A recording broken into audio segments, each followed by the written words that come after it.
Me estaba convirtiendo en adolescente y me arrebataron eso, junto con todo mi 8º año de secundaria.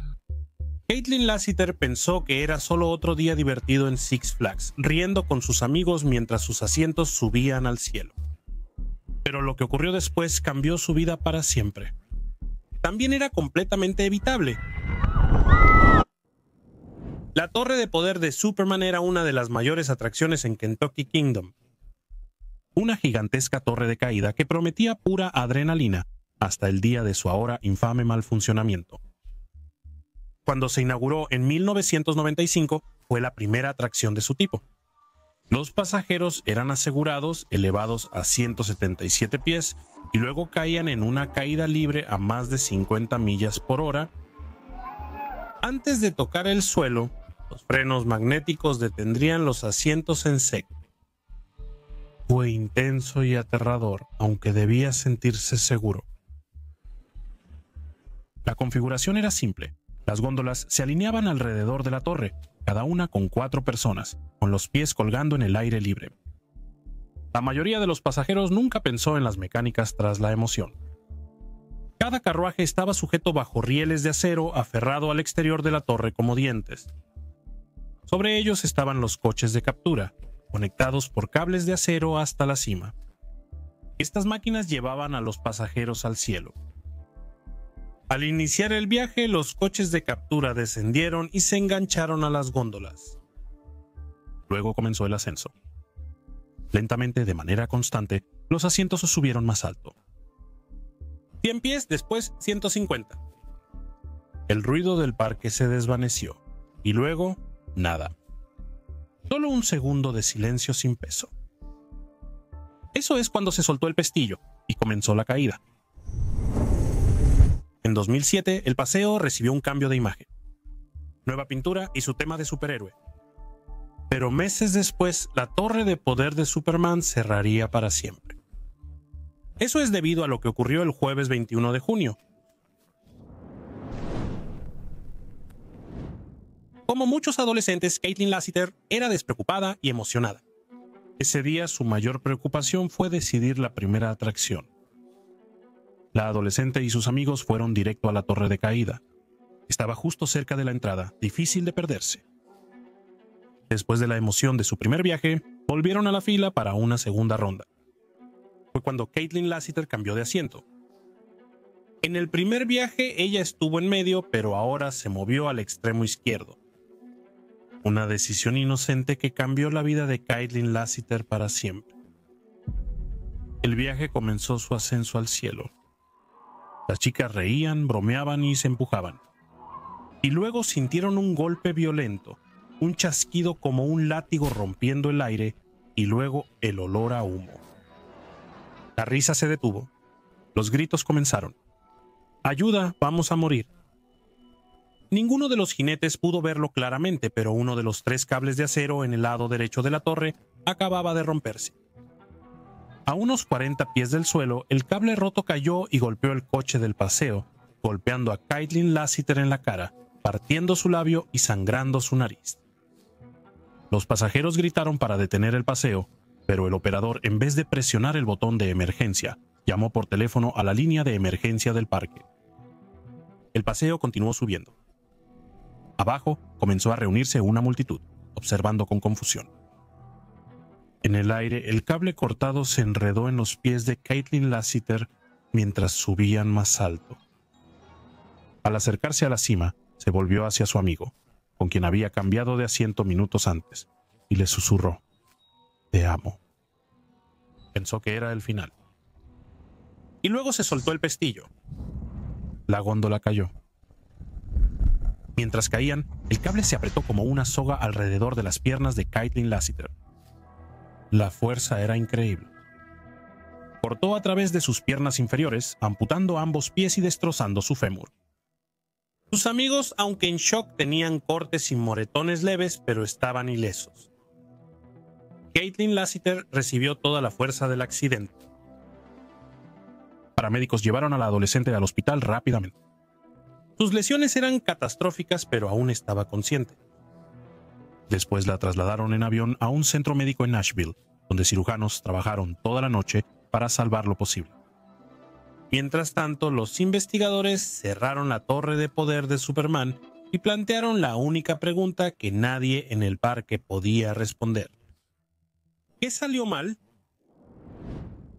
Ese día había 2 operadores de atracciones, ambos adolescentes.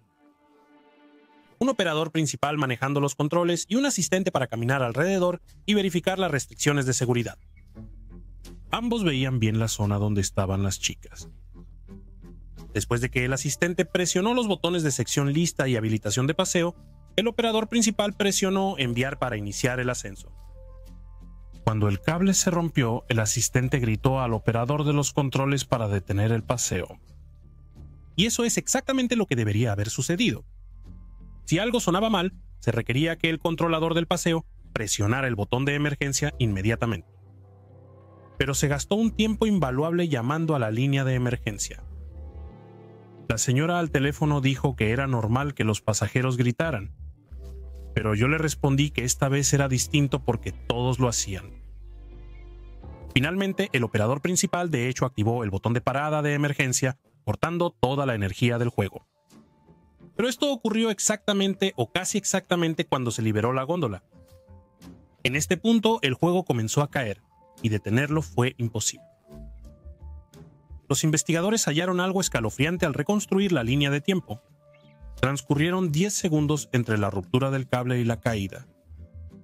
Si el freno de emergencia se activaba a tiempo, las lesiones del adolescente serían menores. Algunos cortes, quizás moretones. Ese momento pasó y no volvió. Y a partir de aquí, solo empeoró cuando los inspectores comenzaron a investigar por qué se rompió el cable. Según el gerente de mantenimiento, los cables debían reemplazarse cada 3 o 4 años. Este último se había cambiado hace 4 años justo a tiempo. También se esperaba que los técnicos inspeccionaran visualmente los cables 2 veces por semana y tomaran medidas del diámetro una vez al año. En teoría, las inspecciones estaban sucediendo, pero había un defecto oculto. Los inspectores estatales estaban trabajando con un manual desactualizado, uno emitido cuando el juego se instaló por primera vez en los años 1990. No incluía los procedimientos de prueba de cable avanzados que añadió el manual más reciente. Legalmente, ni el parque ni el fabricante estaban obligados a dar actualizaciones. Las inspecciones siguieron con procedimientos que ya no cumplían con la marca. Los expertos dijeron más tarde que si esas pruebas más recientes hubieran estado en vigor, se podrían haber detectado los signos de fatiga del cable. Un examen detallado reveló problemas más graves. Las entrevistas con los empleados del parque revelaron que los equipos de mantenimiento habían estado tomando atajos riesgosos en silencio. En vez de revisar los cables para daños ocultos, los técnicos usaron un truco no autorizado. Aplicaron almidón de maíz para reducir el deslizamiento. Pudo haber parecido inofensivo al principio, pero esta solución rápida ocultó peligrosamente las primeras advertencias de deterioro del cable. En el momento del accidente, el cable fallido tenía una apariencia de color rojo óxido y se había desgastado de 11 milímetros a 10.6 milímetros. Aún peor, aparentemente el parque había utilizado cables de reemplazo de origen local en lugar de aquellos específicamente certificados por el fabricante Intamin. Tras el accidente, todas las torres de caída libre de segunda generación de Intamin y las más recientes fueron cerradas en Six Flags y Cedar Fair Parks. Las inspecciones descubrieron defectos similares con cables corroídos en algunos de ellos. Se añadió un botón de parada de emergencia en el panel de asistencia de todas las torres para que pudieran detener el viaje, no solo el operador principal. Six Flags Kentucky Kingdom fue multado con $1,000 por no mantener el viaje en un estado mecánico seguro. Nadie enfrentó cargos. La familia de Caitlin no se sorprendió por lo que descubrió la investigación. Para ellos, el fracaso fue evidente desde el inicio. Mejor entrenamiento, decisiones más rápidas, protocolos de emergencia que no dependieran de trabajadores adolescentes paralizados por el pánico. No culpaban a los operadores, pero creían que eran muy jóvenes y poco preparados para manejar una situación de vida o muerte. Y el Estado estuvo de acuerdo. En cuestión de meses, los legisladores prohibieron a la mayoría de los estudiantes de secundaria operar atracciones de alto riesgo. Pero para entonces, Caitlin ya había soportado 4 cirugías de amputación. Los médicos solo lograron reimplantar su pie derecho. No pudieron salvar su pierna izquierda. El daño era muy severo. La única opción era amputar debajo de la rodilla. Su familia había sido enterrada bajo más de $500,000 en facturas médicas. Y la lucha no había terminado. Un año después del accidente demandaron al parque por negligencia. El caso se resolvió fuera de la corte. Los detalles siguieron confidenciales. Caitlin, aún en recuperación, recibió un pie protésico. Pero las cicatrices emocionales eran más graves. No seré la persona que era antes, porque ahora tengo miedo de las cosas. Temo por mi vida al subir a un coche o entrar en un ascensor. En la mente, no soy tan despreocupada como debería ser una niña de 14 años.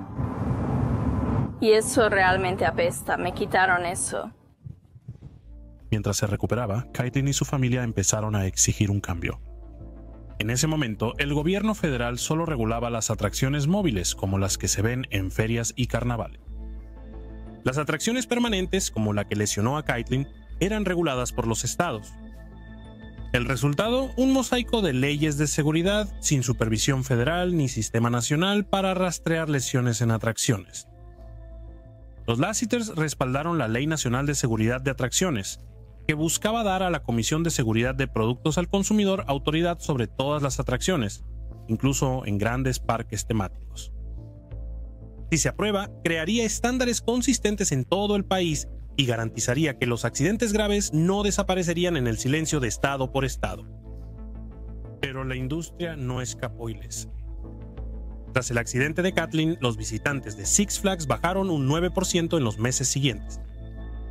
En noviembre de 2007, la empresa reportó una caída del 46% en ganancias.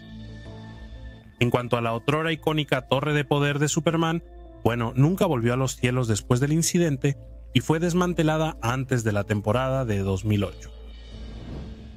Si te gustó este video, suscríbete, nos ayudas mucho.